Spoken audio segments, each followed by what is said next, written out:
manera de valorar el logro, donde realmente eso le sirviera a él primero como una realimentación y a los compañeros con los quienes estuvo colaborando en este proceso de aprender y al mismo profesor en su rol de gestor, facilitador, promotor del aprendizaje. Entonces, creo que ese sería un elemento que podría ser muy útil y yo invitaría a los profesores que no lo han hecho a que lo intenten. Claro, no de una manera, no por innovar lo hagan de una manera descontextualizada, sino como hemos estado hablando, contextualizándolo, indicando el por qué, indicando cuál sería la utilidad de un instrumento como ese, y creo que sería una primera recomendación práctica. Incluyendo las reglas, que es algo que inquieta y preocupa mucho a los profesores, siempre las reglas, la disciplina, pero en ese contrato puede estar. Claro. Ahora, el contrato siempre se hace cuando menos entre dos personas mínimo, ¿verdad? Quiere decir que esto involucra también obligaciones y responsabilidades en principio de los estudiantes y también del profesor, ¿verdad? No es un contrato solo del estudiante, sí en su proceso de aprender y un contrato con el profesor, ya que están juntos en ese proceso.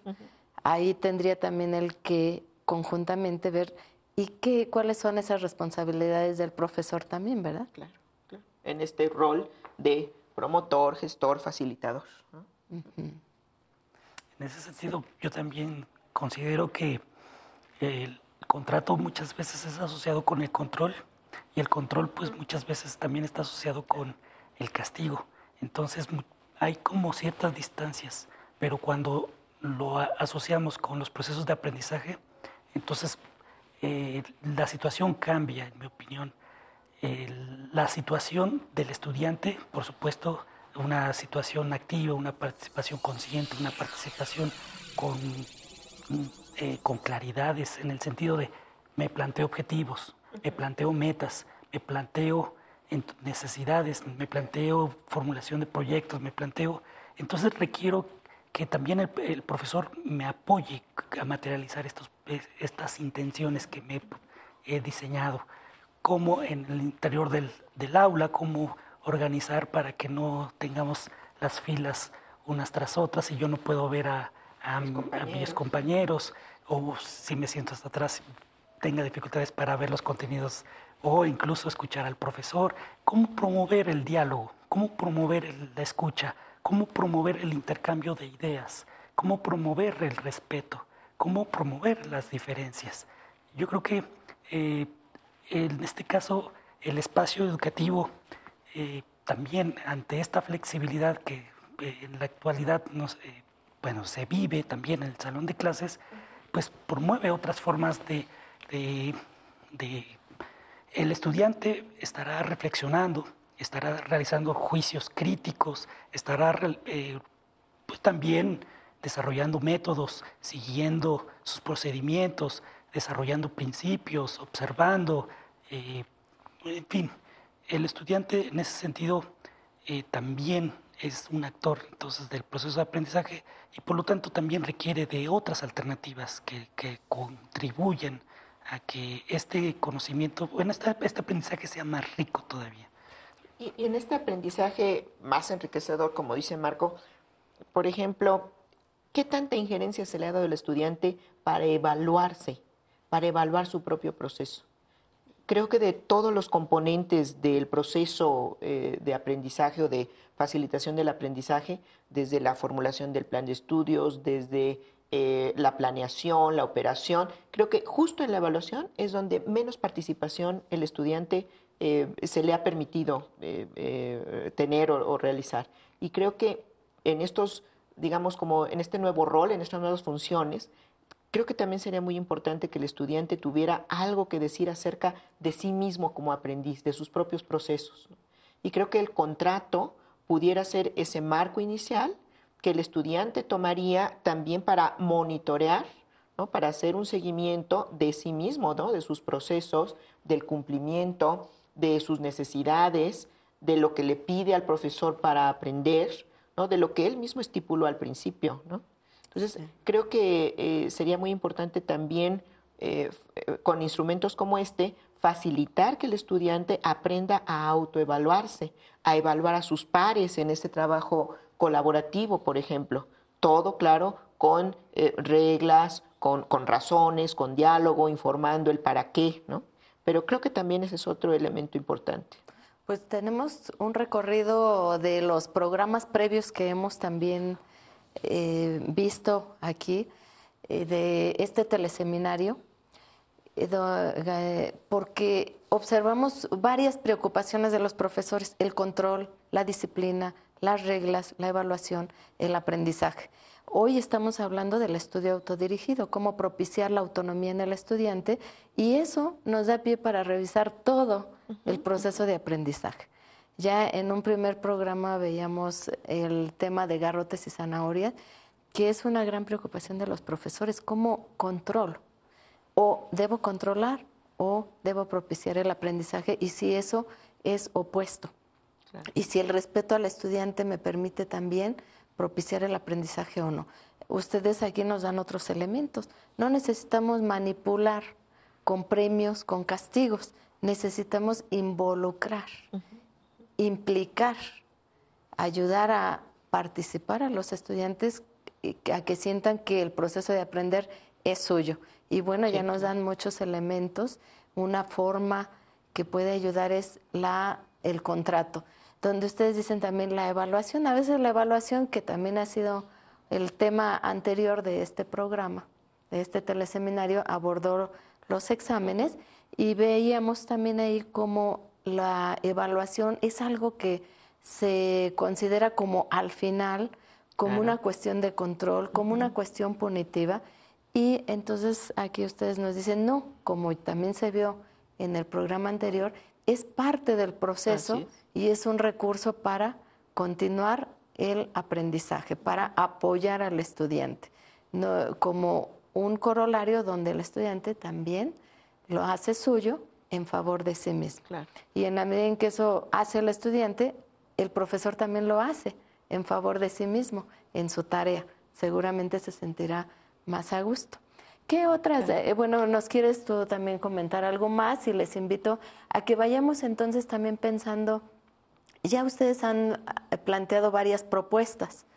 ¿Qué otras propuestas, además de lo que ahora nos vas a decir, qué otras propuestas seguimos trayendo o serían útiles, proponiendo para entonces mejorar ese proceso de acompañar, de acompañante del profesor hacia el estudiante? A mí se me ocurre otra experiencia que creo que tampoco es generalizada entre los profesores en este trabajo con los pares, que me parece que puede ser muy rico.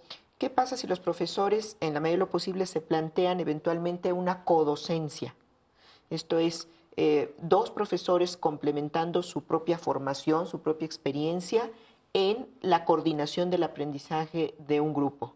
¿Qué pasa si unimos, por ejemplo, se me ocurre, a un matemático con un biólogo, ¿no? A un economista con un psicólogo, no sé, al maestro de educación física con el maestro de geografía? Digo, los maestros seguramente tendrán más elementos para encontrar estos eslabones, estos enlaces, pero creo que ese tipo de experiencias podrían ser también muy ricas, de tal suerte que el estudiante vea que los contenidos escolares no son estancos apartados, ¿no? No son unidades de conocimiento aisladas, sino que también pueden tener esta interacción, este diálogo, estos códigos, ¿no? Entonces creo que ahí hay otro elemento interesante, y que también tendría que ver con otro elemento de flexibilización en la institución escolar, ¿no? ¿Qué pasa si se realizan más actividades fuera del aula, ¿no? En los entornos verdaderos donde el problema o la necesidad a resolver están ocurriendo, ¿no? Esto requiere también, bueno, sobre todo con los estudiantes más pequeños, pues de un montón de condiciones de seguridad y demás, pero bueno, en la medida de lo posible, realizar, digamos, como experiencias de aprendizaje, pero en entornos que no sean, ¿no? Es el aula solamente, ¿no? Y otro elemento importante podrían ser, pues, la incorporación al aula de las llamadas nuevas tecnologías. ¿Qué pasa si yo tengo también como profesor, pues establezco una red una red segura, porque a los papás de los estudiantes más jóvenes también les va a inquietar el acceso indiscriminado a Internet, no se trata de eso, pero yo puedo hacer una red de aprendizaje con ciertas candados de seguridad, con ciertas normas, digamos, también. Y enseñar a usar Y a enseñar los niños a usar, ¿no? esas tecnologías. Lo cual implica que al profesor, primero que nada, pues también que sea apto, ¿no? Y que se capacite para el uso de esos recursos, ¿no? Hay que transformarnos ahí. Marco, ¿tú qué recomendaciones harías al auditorio, a los profesores, a los distintos actores de los procesos educativos?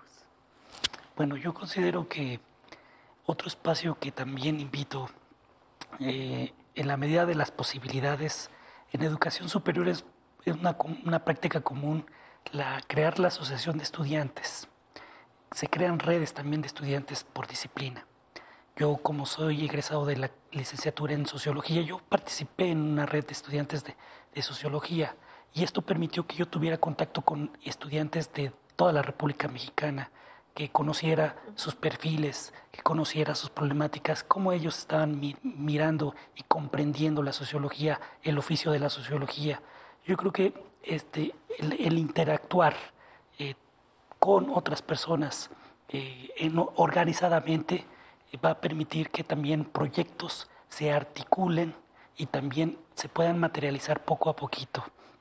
En el interior del salón de clases yo también comparto que apoyará los procesos de aprendizaje, círculos de cultura, asistencia a foros, asistencia a congresos, participación en seminarios taller, talleres, cursos. Son espacios que contribuyen siempre en la formación de los seres humanos, ¿no? Entonces yo también estaría invitando que también se promueva el desarrollo de estos espacios, la apertura de estos espacios y la participación activa en estos. Ahorita se me ocurre otra estrategia también que he conocido, la realización de mini congresos en la institución escolar, donde los estudiantes realizan una pequeña investigación, ¿no? De acuerdo con el nivel escolar del que estemos hablando, y luego tienen que presentarla a toda la comunidad estudiantil, ¿no? Con sesiones de cartel, ¿no? Con sesiones así de ponencia, con mesas redondas. También son experiencias que me parece que son muy atractivas, muy motivantes, pueden ser muy ilustrativas, pueden desarrollar habilidades de los estudiantes para otros actos académicos en el futuro, ¿no? Más formales tal vez, pero ahí ya también es otra manera de entender la dinámica escolar, ¿no? Creo que también ese podría ser, este tipo de recursos, otro elemento útil, innovador para muchos profesores que pudieran estar participando en este teleseminario. Y creo que todas estas propuestas se pueden hacer desde el aula, desde la escuela, con la comunidad.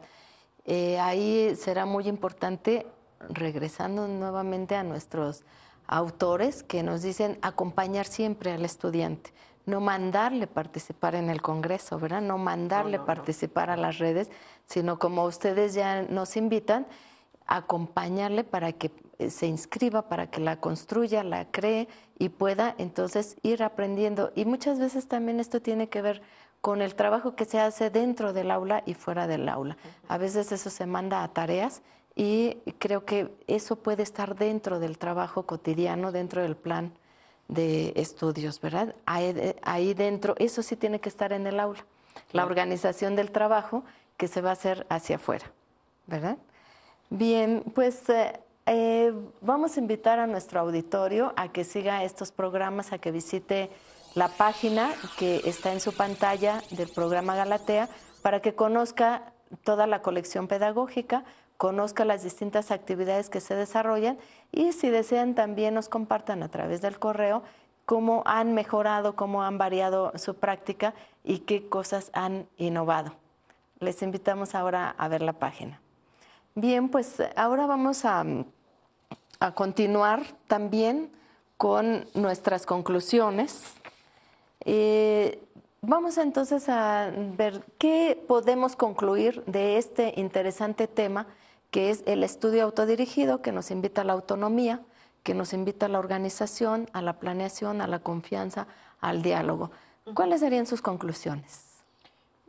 Yo creo que algo muy importante para nuestro auditorio es considerar que el aprendizaje autodirigido, que tal vez lo van a encontrar en otro tipo de fuentes de información con otros nombres, aprendizaje autónomo, ¿no? Aprendizaje independiente, en fin, la idea es que el estudiante, quien aprende, entienda que el aprendizaje es un proceso para toda la vida, entienda que él es capaz de encontrar las fuentes, los recursos para promover su propio aprendizaje, de establecer metas sobre aquello que quiere aprender, que es importante que conozca sus propios recursos, como pueden ser su estilo de aprendizaje, ¿no? Sus preferencias sobre alguna manera de organizar la información, etcétera, y conociéndose a sí mismo en estas fortalezas y en estas áreas de mejora, puede aprender mejor, que es importante aprender con otros, que es importante el diálogo, la reflexión.